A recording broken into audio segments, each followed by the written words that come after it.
Hi, good morning po. Ang pag-uusapan natin ngayon yun yung rat-tailed maggot.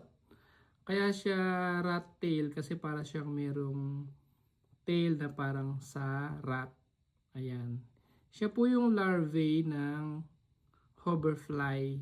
Parang kumbaga sa mga butterfly, ito yung uod part, yung bata pa yung butterfly. So hindi pa siya butterfly. Parang larvae pa lang siya. So ito po, ang sinasabi, harmless daw po siya. Pero sa totoo lang, pagka po ito ay na-ingest natin na galing sa tubig, pwede po yung mag-cause ng mga pagsusuka, masakit ang tiyan. Although hindi naman siya nabubuhay ng matagal sa loob ng katawan natin.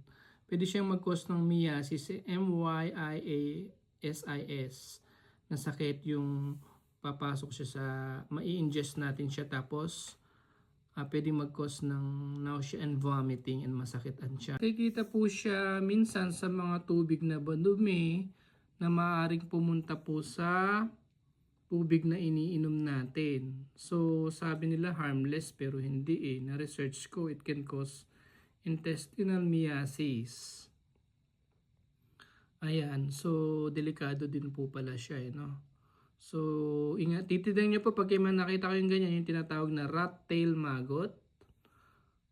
Siyempre, wag lang natin siyang maiinom.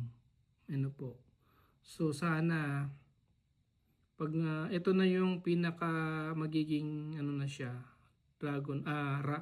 hoverfly. So, kapag lumaki na siya, ganyan na siya. Pero yung larvae niya ganyan, para siyang uod na may buntot. Yung buntot niya yun, actually dyan sila humihinga para siyang snorkel. So yung buntot na yun, na akala mo buntot ng daga, eh hindi. Yan dyan sila humihinga. Yan yung larvae na yan. Ano po? Ito hindi na gumagalaw. So,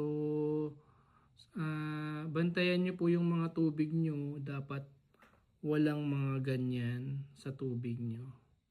Ano po? Good morning!